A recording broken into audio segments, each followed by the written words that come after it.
بسم اللہ الرحمن الرحیم وبہ نستعین انہ خیر ناصر و معین وصلی اللہ علی محمد و آلہ الطاہرین۔ اللهم صل على محمد وآل محمد.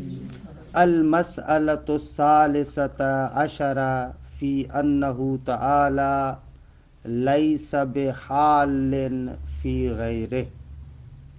قال والحلول اقول ھذا عطف علی الزائد فإن وجوب الوجود یقتضی کونہ تعالی لیس حالا فی غیرہ۔ الحمدللہ ہماری گفتگو تجرید الاعتقاد یعنی کشف المراد میں مقصد سوم فصل دوم اور جو آج مسئلہ ہے وہ 13 نمبر مسئلہ ہے۔ یہ بھی جو خواجہ کا طریقہ ہے مسلسل ہم چند دنوں سے پڑھ رہے ہیں کہ تقریباً 20 سے 25 صفات کو خواجہ خداوند منان کے لیے ثابت کرتے ہیں، اور ثبوت کا طریقہ یہ ہے کہ وجوب وجود سے ثابت کر رہے ہیں۔ یہ خواجہ سے پہلے اگر چلے جائیں تو کلامی کتابوں میں ایسے نہیں ہے۔ معمولاً کلامی روش یہ ہے کہ افعال الہی سے اوصاف الہی، اوصاف الہی سے وجود الہی کو ثابت کرتے ہیں۔ روش اس طریقے سے عام کلامی کتابوں میں افعال، افعال سے اوصاف، اوصاف سے ذات خدا کو ثابت کرتے ہیں۔ لیکن یہ جو ہم طریقہ پڑھ رہے ہیں مسلسل خواجہ جو ذکر کر رہے ہیں، پہلے وجوب وجود کو ثابت کیا، وجوب وجود سے اوصاف کو ثابت کر رہے ہیں کہ یہ بہت ہی خوبصورت طریقہ ہے۔ پھر انہی اوصاف سے افعال الہی کو ثابت کریں گے۔ یعنی ایک مرتبہ سیر ہمارا انی ہے، دوسری مرتبہ لمی ہے، ایک مرتبہ نیچے سے اوپر جا رہے ہیں، دوسری مرتبہ اوپر سے نیچے آ رہے ہیں۔ خوب، یہ بہت ہی خوبصورت طریقہ ہے۔ تو خواجہ کہہ رہے ہیں کہ بابا وجوب وجود کا تقاضا یہ ہے کہ خدا کسی شے میں حلول نہیں کرتا۔ درست ہے؟ اچھا، پہلے حلول کا معنی کرتے ہیں۔ حلول کے بارے میں 2-3 اقوال ہے اور اس کے بعد اس پر دلیل دیتے ہیں کہ بھئی کیسے وجوب وجود دلیل بنتا ہے کہ خدا کسی چیز میں حال نہیں ہے۔ علامہ ابتداءً اقوال نقل کرتے ہیں، فرماتے ہیں کہ اکثر عقلاء جو ملیون ہیں، جو مختلف ادیان کو خدا کو قبول کرتے ہیں، اکثر کہتے ہیں کہ خدا کسی چیز میں حلول نہیں کرتا، سوائے جو 2 گروہ ہیں۔ ایک بعض نصارہ، کہ اللہ نصارہ بھی تمام کے تمام نہ، بعض نصارہ اس بات کے قائل ہیں کہ خدا نے حضرت مسیح کے اندر حلول کیا ہے، کہ حلول کا بھی معنی کرتے ہیں۔ اور بعض جہلہ صوفیہ، جہلہ صوفیہ مسلمانوں میں سے جو بعض جاہل صوفی ہیں، وہ لوگ بھی ایسے تصور کرتے ہیں کہ خدا بقول علامہ کے کہ خدا بعض عرفاء کے ابدان کے اندر حلول کر لیتا ہے۔ ظاہر سی بات ہے کہ یہ دونوں قول غلط ہیں۔ یا ملا صدرہ جو جہلہ صوفیہ کا قول بیان کرتے ہیں اسفار میں جلد دوم میں، کہ جہلہ صوفیہ ایسے سمجھتے ہیں کہ یہ جو پوری کائنات ہے، کائنات کے ذرے ذرے کے اندر خدا نے حلول کیا ہوا ہے، اور انہی تمام ذرات کو اگر آپس میں جوڑ دیا جائے تو خدا بن جاتا ہے۔ کہ ان لوگوں کو یہ لوگ معمولاً تعبیر کرتے ہیں جہلہ صوفیہ، جاہل صوفی جتنے بھی ہیں وہ اس طریقے سے تصور کرتے ہیں۔ سب صوفی بھائی نظریہ نہ، سب صوفیوں کا نظریہ یہ نہیں، جہلہ صوفیہ کا نظریہ۔ اور انہی لوگوں کے رد میں خود ملا صدرہ نے کتاب لکھی ہے کہ اس کا ظاہراً فارسی میں بھی ترجمہ ہے، کسر و اصنام الجاہلیہ۔ درست ہے؟ خوب، یہ مذہب ظاہر سی بات ہے کہ سخیف ہے، بالکل باطل ہے، کہ اس کے بارے میں بیٹھ کر کیا بات کریں۔ پہلے مرحلے میں حلول کا معنی کرتے ہیں۔ ہم لوگ کیسے کہتے ہیں کہ کوئی شے دوسری شے کے اندر حلول کرتی ہے؟ مثلا فرض کریں یہ پانی ہے، آپ اس پانی کے اندر جب نمک ڈالتے ہیں تو وہ نمک اس کے اندر حلول کر لیتا ہے، تھوڑا سا گھمائیں اس کے اندر حلول کر لیتا ہے. تو یہاں پر اگر آپ غور کریں تو حلول کیسے ہوا؟ ایک موجود دوسرے موجود کے ساتھ قائم ہو جاتا ہے، پانی نمک کے ساتھ قائم ہو گیا، اور اس نمک کا وجود پانی کی تابعیت میں ہے. ایک کا وجود اصیل ہے کہ وہ پانی ہے، اور دوسرا اس کی تابعیت میں ہے جو نمک ہے. درست ہے. اور یہاں پر جب پانی کے اندر نمک حلول کر لیتا ہے، حال ہو جاتا ہے، تو وہ بذات ہی قائم نہیں ہوتا بلکہ اس پانی کے ذریعے سے قائم ہوتا ہے. حلول کے اندر ہمارے ہاں یہ چند خاصیتیں ہیں کہ ایک موجود دوسرے موجود کے ساتھ قائم ہو، ان میں سے ایک کی اصلی حیثیت ہو، دوسرے کی تابعیت والی حیثیت ہو، پھر وہ جو تابعیت والی حیثیت رکھتا ہے اس کا قیام اس اصلی جو ہے وہ کیا ہے موجود کے طفیل ہوتا ہے. حلول ہمارے یہاں ایسے تصور ہوتا ہے. باقی اس کے علاوہ حلول کا کوئی اور معنی روشن متصور نہیں ہے. درست ہے. اچھا، اگر حلول کو ہم ایسے کہیں، حالانکہ کسی حد تک اگر میں اس حلول کی مثال دوں کہ فلسفی کتابوں میں آپ چل کر آگے پڑھیں گے، کسی حد تک پہلے مرحلے میں اعراض کی مثال دیتا ہوں اور دوسرے مرحلے میں صور نوعیہ کی مثال. اعراض میں ہمارے لیے واضح تر ہے، مثلا رنگ. درست ہے. وہ رنگ جس موضوع پر ہے اس کے اندر حلول رکھتا ہے. رنگ جس موضوع پر ہے اس پر حلول رکھتا ہے. یہ جو آپ کو خارج میں مادہ ملتا ہے، یہ سفید رنگ ہے، یہ سیاہ، وہ رنگ نہیں ہوتا، وہ بھی اصل میں کسی چیز پر ہوتا ہے. وہ جو آپ لے کر آتے ہیں رنگ، وہ بھی کسی چیز پر ہوتا ہے. ہاں، کوئی مادہ ہوتا ہے جس کے اوپر وہ سفیدی ہوتی ہے، وہ رنگ ہوتا ہے، سیاہی ہوتی ہے. درست ہے. عرض ایسے ہے کہ ایک ایسا موجود ہے جو دوسرے موجود کے اندر حلول کیے ہوئے، یعنی کیا؟ یعنی اس کے ساتھ قائم ہے اور اس کی تابعیت میں قائم ہے، اور اس کا اپنا ذاتی طور پر اپنے لحاظ سے کوئی استقلال نہیں ہے. درست ہے. اچھا، پہلے لحاظ سے تو اگر ہم کہیں کہ خدا کسی چیز میں حلول کرتا ہے تو آپ نے اس کے واجب الوجود ہونے کو خراب کر دیا. بہت سارے اعتبارات سے آپ نے خدا کے اندر محتاجی کو پیدا کر دیا. اس کا بذات خود کیا کہتے ہیں کہ قیام نہیں ہے، کسی اور چیز کی تابعیت میں قیام ہے، بذات خود وہ قائم نہیں ہے. یہ کتنی احتیاجات آ گئے، محتاجیاں آ گئیں. درست ہے. خب اس اعتبار سے حلول کیا ہے؟ مستلزم امکان ہے. روشن ہوا مطلب؟ واضح ہے یہ مطلب. اس عبارت کے ٹکڑے کو پڑھتے ہیں، پھر چلتے ہیں آگے. المسألۃ الثالثۃ عشرہ، 13واں مسئلہ، کہ یہ عناوین علامہ حلی کی جانب سے ہیں. فی انہ تعالی لیس بحال فی غیرہ، کہ خداوند متعال کسی بھی چیز میں حلول نہیں رکھتا. اب ہمارے ہاں یہ جو جنوں والا مسئلہ ہے، آیا جن واقعاً انسان کے اندر حلول کرتے ہیں؟ ایسے سائن جوازی صاحب مذاق کرتے ہیں اس موضوع پر. سائن کہتے ہیں کہ بھئی جن اگر حلول کرتا ہے تو کہاں سے جاتا ہے؟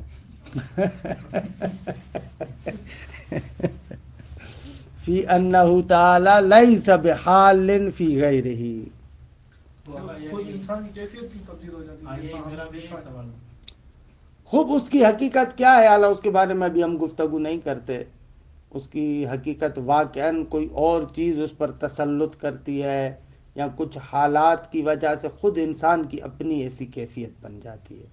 انسان کے نفس کے بہت سارے ناآشنا جنبے ایسے ہیں جو اس طریقے سے ظہور اور بروز کرتے ہیں، اور آج کل کی سائیکالوجی تو اس کو ثابت بھی کرتی ہے. خود انسان کی اپنی شخصیت ہے جو اس طریقے سے بروز کرتی ہے. عجب انسان کے اندر وہ ہے، قوت ہے بہت زیادہ. انسان کے اندر جو چھپی ہوئی صلاحیتیں اتنی گہری چیزیں ہیں کہ انسان تصور نہیں کر سکتا. اور یہ نفسیات دان تو آج کل کہتے بھی ہیں، اور شاید مثلا فلسفی مبانی کے لحاظ سے بھی اس کو تبیین بھی کر سکتا ہے انسان. ایسے ہوتا ہے. یہاں پر انسان کی قوت خیال کا بہت بڑا رول ہے. ہم لوگ خیال کو بس خیالی بات سمجھتے ہیں، نہ آگا انسان کے وجود کے اندر اس کی عجیب تاثیر ہے. انسان خود سے اپنے اندر بہت ساری چیزیں بناتا ہے، پھر انہی چیزوں کے ذریعے سے پٹتا بھی ہے، انہی چیزوں کے ذریعے سے مار بھی کھاتا ہے. بہت زیادہ کام ہے. قوت خیال ایک محشر ہے انسان کے اندر. عجب ہے واقعہ. یہ تو بات سمجھ میں آ رہی ہے کہ اس کے اندر جو کیفیت پیدا ہوتی ہے اس پر کوئی چیز اصلاً چیز دیکھتا ہے، جھوٹ نہیں بولتا، واقعا وہ دیکھ رہا ہے، سچ میں دیکھ رہا ہے، واقعا اپنے سامنے کوئی چیز دیکھ رہا ہے، اس کا بھی انکار نہیں ہے. لیکن ہو سکتا ہے اصلاً کوئی چیز درکار نہ ہو، خود اس نے بنائی ہو. اثر بھی کسی چیز کا نہیں ہوتا، اس کو مارتے ہیں کرتے ہیں. نہ بسا اوقات ہوتا بھی ہے. بعض لوگ ایسے ہیں کہ یعنی ایسی زبانیں بولنا شروع کر دیتے ہیں جو عادی حالت میں نہیں بولتے.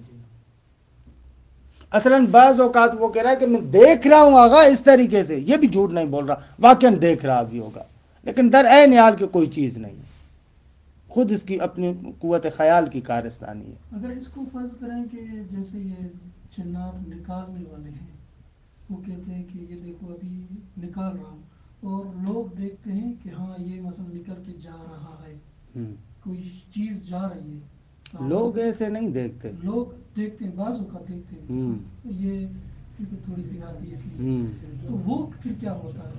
نہ خود میں کہہ رہا ہوں، یعنی یہ اس کا مجھے پتہ نہیں کہ لوگ دیکھ رہے ہوں، ایسا آج تک میں نے نہیں سنا.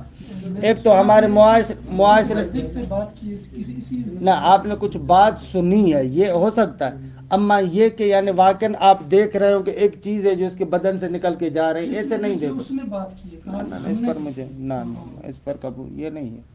کیونکہ ایسے کہتے ہیں نا کہ بھائی اس کو جو ہے نا یہ فلاں کرے پھر جن نکل جائے گا، وہ نکالتے ہیں، پھر اس بندے کی طبیعت ٹھیک ہو جاتی ہے. یہ صحیح ہے، اس کو قبول کرتا. یہ تو صحیح. ہاں، وہ دیکھنے والی بات جو وہاں حاضرین ہوتے ہیں وہ بھی گواہی دیتے ہیں کہ ہاں ہم نے دیکھا کہ فرض کریں. لوگ گواہی پتہ نہیں کیسی دے دے. یہ تو چلو اس کو نہ ہونے پر کیا دلیل ہے؟ یعنی ہونے پر دلیل ہو ہمارے پاس، کیونکہ ہم جو تبیین کر رہے ہیں اس کی ہمارے اعتبار سے ایسے نہیں. خود اس کی اپنی نفسیات کا مسئلہ ہے، خود اس کی اپنی نفسیات کا مسئلہ ہے، اس کی قوت خیال کا مسئلہ ہے. اس کو فقط منظم کرنے کی ضرورت ہے. اللہ منظم ممکن ہے کوئی بندہ ان اورات کے ذریعے سے کرے، کوئی بندہ آ کر ٹیبلیٹ کے ذریعے سے کرے، کوئی بندہ آ کر دوائی کے ذریعے سے کرے، ہو سکتا ہے. اس کے ساتھ نہیں ہوتا. یہ خود انسان کی اپنی قوت خیال ہے. یہ آغا اصغر طاہر زادے کا ایک چھوٹا سا جزوہ ہے، چھوٹا سا کتاب چاہے اس موضوع پر، وہ اس کا مطالعہ کرے، بہت اچھا ہے. ملا صدرہ کے مبانی کے مطابق اس نے اس مسئلے کی تبیین کی. نام اب میرے ذہن میں نہیں آ رہا، ایسی جنات کے بارے میں چھوٹا سا جزوہ ہے، لیکن بہت اچھا ہے، پیارا لکھا. میں نے ہمارے ایک ڈاکٹر ہیں، نفسیات دان ہیں کراچی کے اندر، FCPS ہے میرے خیال میں، اسپیشلسٹ ہیں اس وادی میں.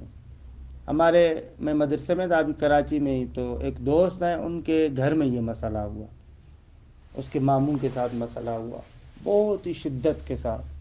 اس کی واقعہ حالت خراب ہو جائے، سب لوگ پریشان ہو. ادھر جو لاڑکانے کے گرد و نواح میں جتنے بھی عامل بابے تھے، یہ وہ سب کو لے کر آئے، لیکن مسئلہ حل نہیں ہو رہا تھا. میں نے اس سے بات کی، ابھی وہ دوست یہاں پر موجود بھی ہے، قم میں بھی موجود ہے، اسے آپ جا کر پوچھ بھی لیں. تو اس نے کہا کہ صاحب میرے ساتھ یہ مسئلہ ہے، کیا کروں؟ میں بھی کراچی میں تھا، اس دوست کو فون کیا، ڈاکٹر صاحب کو. ڈاکٹر صاحب میرا پروار بابو جو دوست بتا چاہتا سنا لو برحال جی کہ برینج وٹ بیٹھا جا انہوں جو چھوکرو ہے. اس کو فون کیا، میں نے کہا کہ یہ مسئلہ ہے، تو اس نے کہا صحیح اس کا مسئلہ حل کر دیں گے، اس کو کہو کہ بس کراچی پہنچائے. تو میں نے اسے کہا، اس نے کہا کہ نہ وہ کراچی نہیں آنا چاہتا، مشکل ہے ہمارے لیے. پھر اس نے کہا کہ ہمارا ایک ہندو استاد ہے، ڈاکٹر ہے خود یعنی، لیکن استاد ہے، سکر کے اندر ہے، بہت بڑا ڈاکٹر ہے. میں اس کو فون کرتا ہوں ادھر لے کر جائیں. خلاصے وہ ادھر نہیں گئے پھر بھی، لیکن ایک ہفتے کے بعد پھر اس کو لے کر آئے کراچی. جب اس کی حالت بہت بگڑ گئی، ایک ہفتے کے اندر سیٹ کر دیا. ایک ہفتہ انہوں نے خود اپنے پاس ایڈمٹ کیا، بندہ سیٹ ہوگا خود ان دوائیوں کے ذریعے سے کھلا ایسے. تو وہ پتہ نہیں نام بھی بتا رہا، مجھے نام نہیں آ رہا بیماری کے، کہہ رہے ہیں کہ یہ بیماری ہے، یہ ہے، یہ اس میں ایسے ہوتا ہے، اس میں ایسے ہوتا ہے، اس میں ایسے ہوتا ہے.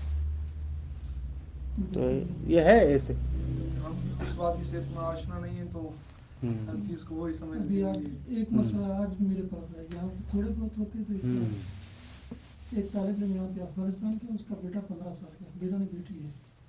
تو کل اس نے کہا گھر میں چوہا دیکھا ہے، ڈر گیا، اب اس کا بدن لرز رہا ہے، تو کہہ رہے ہیں چوہا دیکھا، لیکن مجھے کہا کہ نہیں کوئی جنات ہوئی. وہی آپ کی بات ہے کہ اصل خیال جو پروری ہوتی ہے ہاں بہت یہ خطرناک اثر ہے، رکھتی ہے بہت انسان بہت پر. زیادہ. کلن یہ انسان کی جو قوت خیال کہیں یا بسا اوقات اسی خیال کو مثلا واہمہ بھی کہتے ہیں، خوب یہ کہ خطرناک ہے. المسألۃ الثالثۃ عشرہ فی انہ تعالی لیس بحال فی غیرہ، کہ 13واں مسئلہ کہ خداوند متعال کسی شے میں حلول نہیں کرتا. قال والحلول، کہ اسی پر عطف ہو رہا ہے، وجوب الوجود یدل علی فلان علی فلان والحلول.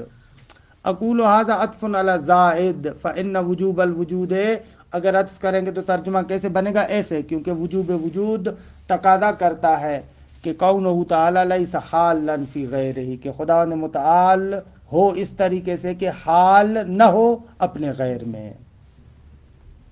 وہذا حکم متفق علیہ بین اکثر العقلاء، یہ اکثر عقلاء کے درمیان حکم کیا متفق علیہ ہے. وخالف فیہ بعض النصارى، بعض نصارہ اس کے مخالف ہوئے، کہ القائلین بانہ حل فی المسیح، کہ یہ بعض نصارہ قائل ہیں کہ خدا حلول کر گیا ہے کس کے اندر؟ حضرت عیسیٰ کے اندر. اور اسی طریقے سے وبعض الصوفیہ القائلین بانہ حال فی ابدان العارفین، بعض صوفیاء کے جو قائل ہے اس بات کے کہ خدا حلول کرتا ہے یا کس کے اندر؟ بعض عرفاء کے ابدان کے اندر. درست ہے آقا؟ لیکن جو بہت سارے عرفاء وغیرہ ہیں وہ دوسری بات کرتے ہیں، وہ یہ والی بات نہیں کرتے، وہ دوسری بات کرتے ہیں. وحدت الوجود کے نام سے جو بات کرتے ہیں، دوسری تیسری باتیں، وہ علیحدہ ہیں، وہ اس وادی سے اصلاً تعلق نہیں رکھتی. وہذا المذہب لا شک فی سخافتہ، اس کے سخیف، ضعیف اور سست ہونے میں کسی قسم کا شک نہیں ہے. کیوں؟ اس لیے کہ لأن المعقول من الحلول، حلول سے جو معقول تفسیر آپ پیش کر سکتے ہیں وہ یہ ہے، کیا ہے؟ لأن المعقول من الحلول قیام موجود بموجود آخر علی سبیل التبعیہ، وہ یہ ہے کہ ایک موجود، ایک حالت کسی اور موجود یا کسی اور حالت کے ساتھ قائم ہو علی سبیل التبعیہ، اس کی تابعیت میں، کہ اصل اس کو قرار دیں یہ اس کے تابع ہو، بشرط امتناع قیام ہی بذات ہی، اس شرط کے ساتھ کہ وہ جو حال ہے بذات خود قائم ہونے کی صلاحیت نہ رکھتا ہو. جیسے مثال دی میں نے عرض اور اس کے موضوع کی، کہ حالانکہ اس سے بھی دقیق تر مثال صور نوعیہ اور مادہ اولا، کہ کیونکہ وہ فلسفے میں ابھی تک آپ اس مرحلے تک نہیں پہنچے تو لہذا وہ مثال تھوڑی سی آپ کو عجیب لگے گی، وگرنہ دقیق ترین مثال وہ ہے. وَهَذَا الْمَعْنَى مُنْتَفٍ فِي حَقِّهِ تَعَالَى، خداوند منان کے مورد میں یہ معنی اصلاً منتفی ہے، معنی ندارت، کیونکہ لِاسْتِلْزَامِهِ الْحَاجَةَ الْمُسْتَلْزِمَةَ لِلْإِمْكَانِ، کیونکہ اس طرح کا حلول مستلزم ہے حاجت کا، ضرورت کا، نیاز مندی کا، کہ وہ حاجت و ضرورت و نیاز مندی کے جو مستلزم ہے امکان کا، کہ جس کو آپ واجب الوجود تصور کریں وہ کیا بن جائے؟ ممکن الوجود. یہ نہیں ہو سکتا. اچھا، اس کے بعد والا مسئلہ اس نقطے کے بارے میں کہ خدا حلول بھی نہیں کرتا اور خدا اتحاد بھی نہیں رکھتا کسی اور موجود سے، متحد بھی نہیں ہے. حلول و اتحاد ہی جا محال ہے، نہ حلول ہے نہ اتحاد ہے، اتحاد بھی نہیں ہے. اچھا، اتحاد یعنی کیا؟ اولاً اتحاد کی صحیح تصویر خود پیش کرنا یہ بہت بڑا مسئلہ ہے کہ اتحاد سے آپ کیا کہنا چاہتے ہیں. اگر آپ اتحاد سے یہ کہنا چاہتے ہیں کہ دو چیزیں آپس میں ملیں اور دونوں ایک ہو جائیں، اتحاد میں آپ کہیں دو چیزیں آپس میں ملیں اور دونوں ایک ہو جائیں، اگر اس ایک ہونے سے آپ کی کیا مراد ہے؟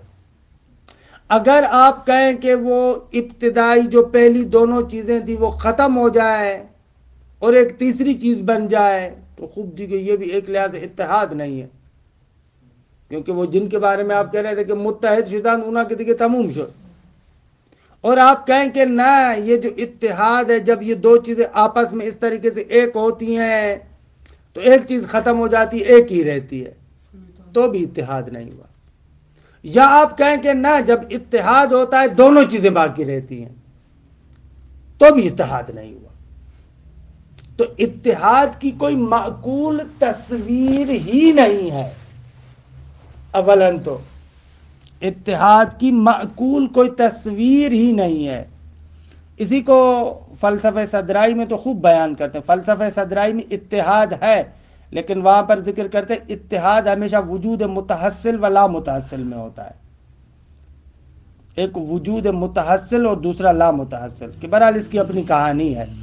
جیسے مادے اور صورت کا اتحاد، مادے کا جو وجود ہے وہ وجود لا متحصل ہے، یعنی کہ لا متحصل عدم ہے، موجود ہے، کیا ہے کہ لمبی چوڑی باتیں ہیں اپنی جگہ پر۔ اتحاد فقط وہیں پر متصور ہو سکتا ہے، وگرنہ دو متحصل چیزوں کے درمیان اتحاد مانا نہ دارا۔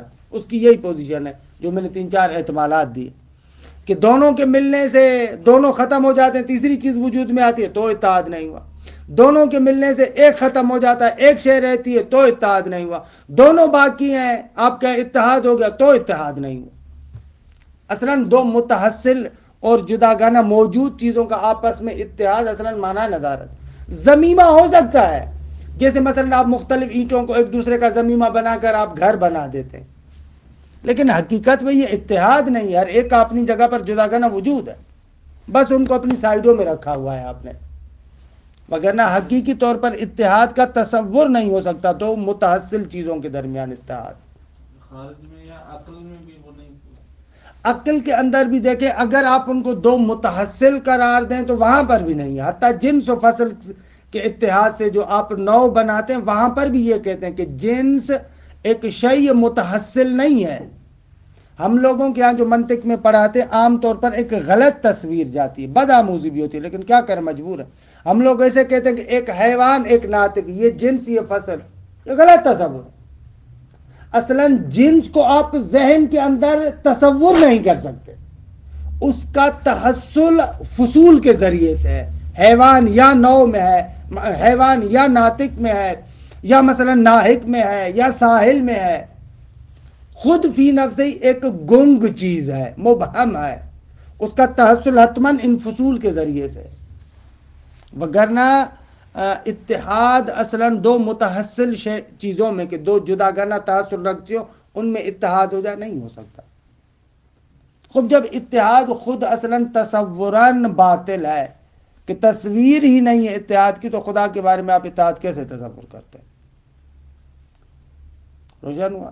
اصلاً اتحاد کی تصویر نہ داری ماں، یعنی اتحاد کی معنی ہی یعنی ختم ہو گیا۔ ہے نا، صحیح نہیں ہے نا، اتحاد ہے ہی نہیں، مگر یہ کہ آپ اس کو حلول کی طرف پلٹائیں، کہ جس کو ہم نے پہلے ہی رد کر دیا۔ وگرنہ اتحاد معنی ہے متحصل نظار ہے۔ دیکھیں پھر یہ تو یعنی انسانوں کی یعنی ہر کسی جگہ پر نہیں ہو کسی جگہ سکتا، پر نہ کلی بات کر رہے ہیں ہم، کسی جگہ پر اتحاد متصور نہیں ہے نہیں، وہ جو ہم اپنی دنیا میں کہہ رہے ہیں کہ بھائی اپنی اتحاد دنیا ہو میں۔ گیا۔ نہ وہ تو اعتباری ہے کہ مشترکات پر جمع ہو گئے، یہ ہم وجودی اتحاد کہہ رہے ہیں، وہ اعتباری ہے، اعتباریات میں ہے، کہ ہم بعض دعووں کے اندر ایک ہو جاتے ہیں، بھائی آپ کا مطالبہ بھی ہے، ہمارا مطالبہ بھی ہے، وہ اس طریقے سے، یہ وجودی طریقے سے اتحاد۔ پھر بیان کیوں کیا ہے اس لیے کہ بعض جاہل لوگ اس کے بھی قائل ہیں، اس کو بھی رد کرتے، بعض لوگ قائل ہیں۔ ہمارے ہاں ایک دوست ہے ہمارے، وہ مستبصر ہوئے، شیعہ، عامر بھائی، وہ پہلے سنی تھا اور صوفی ٹائپ بھی بندہ تھا، تو کہہ رہے تھے کہ ہمارے ایک مرشد تھے، اللہ بہت زیادہ عرصہ میں نے اس کی خدمت کی، آخر میں مرنے والا تھا، میں نے کہا کہ کافی عرصہ آپ کی خدمت کی ہے، صحیح طریقے سے بتائیں کہ حق کہاں پر ہے۔ اس نے کہا کہ اگر تم صحیح طریقے سے واقعاً حق کی تلاش کرنا چاہتے ہو، کسی مستند شیعہ عالم کے پاس جاؤ، یہ نہ ذاکر وغیرہ نہ، یا جو اس طریقے سے چلتے اپنے آپ کو مولوی بنا کر، نہ، کوئی مستند شیعہ عالم اگر تمہیں ملے تو تم اس کے پاس جاؤ۔ پھر بعد میں یہ آیا، مختلف روحانیوں سے ملا، پھر الحمدللہ پھر وہ مستبصر ہو گیا، اچھا بچہ ہے، بہت ہی پیارا ہے۔ وہ بتا رہے تھے کہ خود مجھے اس طریقے سے اس نے ہدایت کی، لیکن تھوڑے دنوں کے بعد خود اس نے دعویٰ کر دیا کہ میرے وجود کے اندر مثلاً اعلیٰ میں نام نہیں لیتا، کسی معصوم شخصیت کا نام لیا، کہا کہ اس نے میرے وجود کے اندر حلول کر لیا، میرا نفس اس کے ساتھ متحد ہو گیا۔ تو ایسے بھی ہیں، یعنی وہ حلول کا معنی وہ یعنی وہ اتحاد کہہ رہا تھا کہ ہم دونوں ایک ہو گئے۔ یا بعض جو عرفاء اور صوفیاء کی تعبیرات ہیں اس سے بعض لوگ ایسے اتحاد سمجھتے ہیں، حالانکہ ان کا مقصود نہیں ہوتا۔ اس کے اشعار بھی اسی طرح ہاں، اصل زبان کے اندر کوتاہی ہوتی ہے تو پھر انسان نہیں سمجھتا، بہت سارے لوگ۔ پھر ان کو کیسے جواب دیا ہے جو کہتے ہیں کہ مثال حالا پہلے خود سمجھیں، جواب کی بعد میں نوبت آئے گی۔ یہ تو مسائل ہوتے رہتے ہیں ہاں۔ یہ وہی معاشرے میں تبلیغ کرنا۔ ہاں، معاشرے میں یہ بہت سارے مسائل ہوتے رہتے ہیں۔ اب اتحاد محال ہے، نہیں ہو سکتا۔ اتحاد کیسے ہوگا؟ یعنی تم وہ ہو گئے، وہ تم ہو گئے، تم ہو وہ ہے، سادہ زبان میں آپ اس کو کریں، پس جائے گا۔ یہ 3-4 صورتیں آپ بیان کریں گے تو پریشان ہو جائے گا۔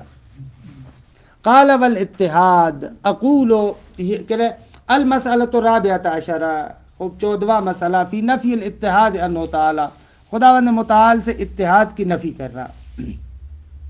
قال والاتحاد، خوب اتحاد بھی محال ہے۔ اچھا، اقول ھذا عطف علی الزائد، یہ بھی اسی زائد پر عطف ہے کہ فإن وجوب الوجود ینافی الاتحاد، وجوب وجود منافات رکھتا ہے اتحاد سے۔ ابھی تک جو بار بار تعبیر استعمال کر رہے تھے یکتزی یکتزی یکتزی، ایسے یہاں پر ینافی کیا جو ہے وہ کیا ہے؟ اللہ، دونوں میں کوئی فرق نہیں ہے، تفنن تعبیر ہے، وگرنہ کوئی خاص تفاوت نہیں ہے۔ اصل یکتزی، اصل جو پہلی مرتبہ آیا ہے یکتزی ہے، لیکن اسی معنی کو درست ہے، کیونکہ پہلی مرتبہ بھی جو آیا ہے، دیکھیں پہلی مرتبہ جب ہم نے پڑھا تھا خواجہ نے استعمال کیا، ہاں وہاں پر ایسے تھا 7ویں مسئلے کے آغاز میں، وہاں سے شروع ہو رہا ہے نا، وَوُجُوبُ الْوُجُودِ يَدُلُّ عَلَى سَرْمَدِيَّتِهِ وَنَفِيِ الزَّائِدِ، ایسے تھا ابتدا۔ پھر اس کو یکتزی سے کہا، ینافی سے کہا، کہ مقصود ایک ہے، عباراتنا شتیٰ وحسن قواعد، اسی باب سے ہے۔ جی جی، لأننا، کیوں بھائی منافات رکھتا ہے وجوب وجود اتحاد سے؟ اس لیے کہ قد بینا ان وجوب الوجود یستلزم الوحدۃ، کہ یہ تھوڑا سا اس باب سے بھی وارد ہو رہا ہے۔ اب ہم نے کہا کہ وجوب وجود کا تقاضا یہ ہے کہ واجب ایک ہو، دو نہیں ہو سکتے واجب الوجود، ہم پہلے بیان کر چکے، یہ وجوب وجود کا تقاضا ہے۔ اچھا، بس ایک سے زیادہ واجب الوجود نہیں ہو سکتا۔ فَلَوِ اتَّحَدَ بِغَيْرِهِ، اگر یہ واجب الوجود اپنے غیر کے ساتھ متحد ہو جائے تو لَكَانَ ذَلِكَ الْغَيْرُ مُمْكِنًا، ظاہر سی بات ہے کہ واجب الوجود تو ایک سے زیادہ نہیں ہو سکتا۔ اب جس کے ساتھ یہ اتحاد پیدا کر رہا ہے، وہ دوسرا جس کے ساتھ اتحاد پیدا کر رہا ہے اس کو ممکن الوجود ہونا چاہیے۔ اچھا، فَيَكُونُ الْحُكْمُ الصَّادِقُ عَلَى الْمُمْكِنِ صادقاً علی المتحد بہ، کیونکہ یہ عقلی قانون ہے کہ تقریباً ایسے ہوتا ہے کہ حکم احد المتحدین یسری الی الاخر، اگر دو چیزیں بالکل متحد ہو جائے، ایک ہو جائے، تو ایک کا حکم دوسرے کی طرف سرایت کرے گا، کیونکہ دونوں ایک ہوئے۔ اب اگر واجب الوجود ممکن الوجود کے ساتھ اتحاد پیدا کرے تو ممکن کا حکم جو ہے وہ کیا واجب کی طرف بھی سرایت کر سکتا ہے، واجب کی طرف سرایت کرے گا تو واجب ممکن ہو جائے۔ ایسے یہ یہاں پر ذکر کرتے ہیں۔ تو وہ حکم کے جو صادق ہے ممکن پر، وہ حکم صادق ہوگا اس پر بھی کہ جو ممکن کے ساتھ متحد ہے، یعنی واجب۔ نتیجہ فیکون الواجب ممکنہ، واجب نتیجہ یہ نکلے گا کہ واجب ممکن الوجود بن جائے۔ وَأَيْضًا، اور دلیل دوم یا بیان دوم یہ بھی ہے، فَلَوِ اتَّحَدَ بِغَيْرِهِ، کہ یہ دوسرا بیان میں نے خارج میں بھی ذکر کیا تھا، حضرت غیر معقول ہے، اگر خدا غیر کے ساتھ اتحاد پیدا کرے تو لَكَانَ بَعْدَ الْاتِّحَادِ اِمَّا أَن يَكُونَا مَوْجُودَيْنِ كَمَا كَانَا، پس فلا اتحاد، یا تو وہ دونوں اتحاد کے بعد اس طریقے سے ہیں کہ دونوں اسی طریقے سے موجود ہیں جیسے اتحاد سے پہلے تھے، تو اتحاد نہیں ہوا۔ لکانا بعد الاتحاد، اتحاد کے بعد وہ دونوں اما ان یکونا موجودین ہیں، دونوں موجود ہیں کما کانا جیسے پہلے موجود تھے، فلا اتحاد، اتحاد نہیں ہے۔ وَإِنْ عَدَمَا یا عُدِمَا، اعلیٰ دونوں معدوم ہو جائے یا دونوں صحیح ہے، وَإِنْ عَدَمَا بھی ٹھیک ہے، درست ہے، اگر دونوں ختم ہو جائے، اگر دونوں ختم ہو جائے، او عدم احدہما، یا دونوں میں سے کوئی ایک ختم ہو، فلا اتحاد ایضا، اس صورت میں بھی اتحاد نہیں ہے۔ و تازے، اور اگر دونوں میں سے ایک جو ختم ہو، اگر وہ واجب الوجود ختم ہونے والا ہو تو لازم آئے گا کہ واجب الوجود عدم کو قبول کرے، کہ خود اس کو بھی کہا کہ یہ بھی محال ہے۔ وَيَلْزَمُ عَدَمُ الْوَاجِب، کہ حالانکہ دونوں جب ختم ہو جائے اس صورت میں تو واضح ہے، دونوں میں سے ایک ختم ہو جائے اگر وہ واجب ہو تو بھی خراب ہے۔